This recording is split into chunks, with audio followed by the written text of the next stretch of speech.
Hi friends, welcome to JVC kitchen and vlogs. అందరూ బాగున్నారండి? మేము కూడా బాగున్నాము. ఈరోజు మన స్పెషల్ వచ్చేసి మిగిలిన అన్నంతో పకోడీ. ఓకేనండి, పకోడీకి ఇదిగోనండి నేను రైస్ బౌల్ తీసుకున్నాను. మిగిలిన అన్నం ఇది. దీనికి ఒక పెద్ద ఆనియన్ కట్ చేసి పెట్టుకున్నాను, ఉల్లిపాయ, ఒక 4 గ్రీన్ చిల్లీ. మీకు స్పైసీ ఎక్కువ ఉండాలంటే ఎక్కువ వేసుకోవచ్చు, లేకపోతే తగ్గించుకోవచ్చు. కొంచెం కరివేపాకు, కొంచెం కొత్తిమీర, జీలకర్ర, అల్లం ముక్కలండి. ఇది గోధుమ రవ్వ, ఇది శనగపిండి కొంచెం.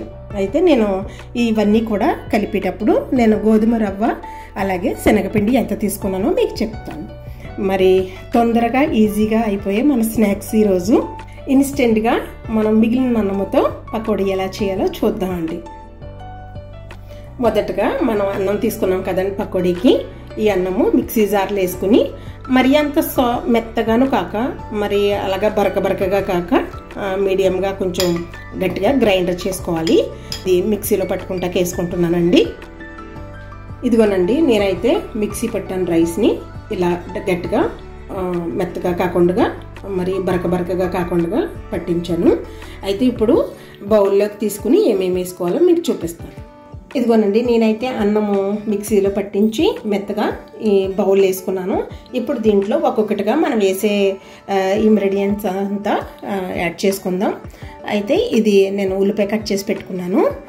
ఉల్లిపాయ ముక్కలు, పచ్చిమిరపకాయ ముక్కలు చిన్నగా కట్ చేసుకోవాలండి. కరివేపాకు, ఇవి కూడా కట్ చేసే పెట్టాను. ఇవి అల్లం ముక్కలు,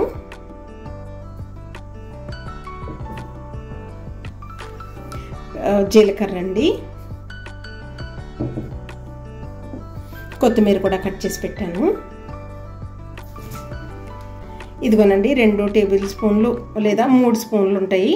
మనం ఎంత వేసుకున్నా పర్వాలేదు. నేనైతే ఇంత తీసుకున్నాను, నేను తీసుకున్న క్వాంటిటీకి. శనగపిండి అండి ఇది. ఇదైతే గోధుమ రవ్వ అండి. ఇంచుమించు 1½ లేదా 2 టేబుల్ స్పూన్ మొత్తం అన్నీ కూడా కలిసి ఎంతవరకు కలుపుకోవాలండి. ఇది లాస్ట్ని నేను సాల్ట్ వేసుకుంటున్నానండి. నేనైతే ఈ స్పూన్ తోటి తీసుకున్నాను. రుచికి తగినంత చూసుకుని వేసుకోవాలి సాల్ట్. ఇదిగోనండి, మనం ఇవన్నీ వేసుకున్నాం కదా. ఇప్పుడు మొత్తం అంతా మనము కలిపేసుకుని రెడీ చేసుకుని ఒక పక్కన పెట్టుకుని అప్పుడు కడాయి పెట్టుకుని పకోడీకి మనం ఆయిల్ రెడీ చేసుకుందాము. స్టవ్ వెలిగించుకున్నాం కదండి, నేను కడాయి పెట్టుకుంటున్నాను. కడాయి కొంచెం వేడైన తర్వాత పకోడీ ఏగటానికి ఫ్రై చేసుకుంటానికి సరిపడా ఆయిల్ మనం వేసుకుందాము. కడాయి వేడయింది. అయితే నేను ఆయిల్ వేసుకుంటున్నానండి. పకోడీ ఫ్రై అవ్వడానికి సరిపడానికి వేసుకోవాలి. నూనె వేడయిందండి. ఇప్పుడు ఒక్కొక్కటిగా మనం వేసేసుకుందాము.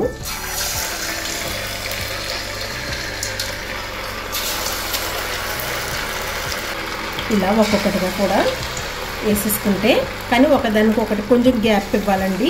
అన్నం కదా, ఒకదానికొకటి జాయింట్ అయిపోతాయి. అందుకు కొంచెం గ్యాప్ ఇచ్చి వేసుకుని కొంచెం బిగిసిన తర్వాత కొంచెం మనం ఏం చేయాలంటే ఫోక్ కానీ ఏదైనా సన్నపంట స్పూన్ కానీ ఇచ్చుకొని ఒక పక్కకి జరుపుకొని మిగతా ఖాళీలో కూడా వేసుకోవచ్చు. పకోడీలు వేసిన తర్వాత కొంచెం సేపు ఆగిన తర్వాత అండి ఇలాగ ఒక సైడ్కి తీసుకుంటే కనుక మార్చుకోవడానికి ఈజీగా వస్తాయి. ఏంటంటే అన్నంతో చేసినవి కనుక కొంచెం డైరెక్ట్గా ఆయిల్లో కిందకి వెళ్ళి పట్టుకుంటుంది.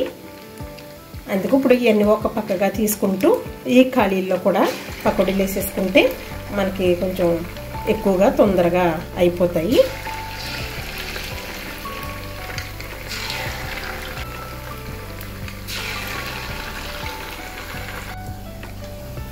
చూడండి, ఇలా దోరగా బ్రౌన్ కలర్ అంటే వేయించుకోవాలి. ఇలా ఇప్పుడు రెడీ అయిపోయినాయండి. తీసేసుకుందాం ప్లేట్లోకి. అన్నీ కూడా సమానంగా ఫ్రై అయిపోయినాయి కదా, నేనైతే తీసేసుకున్నాను. ఇప్పుడు నూనె వాడిపోయే వరకు ఇలా పట్టుకుని అప్పుడు ఇలా ప్లేట్లోకి మనం వేసేసుకోవాలండి. ఇంతేనండి, చూడండి గలగలలాడుతూ చక్కని క్రిప్సీగా మంచి పకోడీలు రెడీ అయినాయి. మరి కొంచెము మనము ఇవన్నీ కూడా ఉల్లిపాయలు అల్లం ముక్కలు అన్నీ వేసుకున్నప్పుడు కొంచెం లూజ్ అనిపించినప్పుడు వరిపిండి కూడా మనం కలుపుకున్నా కూడా ఏమీ పర్వాలేదండి, చక్కగా బాగుంటాయి. ఇదిగోనండి అన్నీ కూడా ముందుగా ఒక వాయి తీసాను. అయితే ఇది రెండో వాయి కూడా చక్కగా ఫ్రై అయింది. ఇలా చిన్న చిన్నగా వేసేసుకుని అంతా కూడా కలిసేంత వరకు ఇలా చక్కగా ఫ్రై చేసుకోవాలి. మరి ఇప్పుడు మనమైతే ప్లేట్లోకి తీసేసుకుందాము. ఇలా తీసేసుకున్నాక జాలీలోకి తీసుకున్నాక అప్పుడు నూనె వాడే వరకు కూడా 1 నిమిషం పాటు ఇలా పట్టుకుని చక్కగా అప్పుడు ప్లేట్లోకి వేసేసుకుందామండి. ఇది చాలా సింపుల్గా ఈజీగా ఉండే స్నాక్స్, చాయ్లోకి చాలా బాగుంటుంది. మీరు కూడా ట్రై చేసి మరి మా ఛానల్ని మీరు సపోర్ట్ చేయాలని నేను కోరుకుంటూ ఉన్నాను. ఎందుకంటే చాలామంది చూస్తున్నారు కానీ సబ్స్క్రైబ్ చేయట్లేదు. సపోర్ట్ చేయండి, మన ఛానల్ని సబ్స్క్రైబ్ చేసుకుని మరి లైక్ చేసి కామెంట్ చేయండి.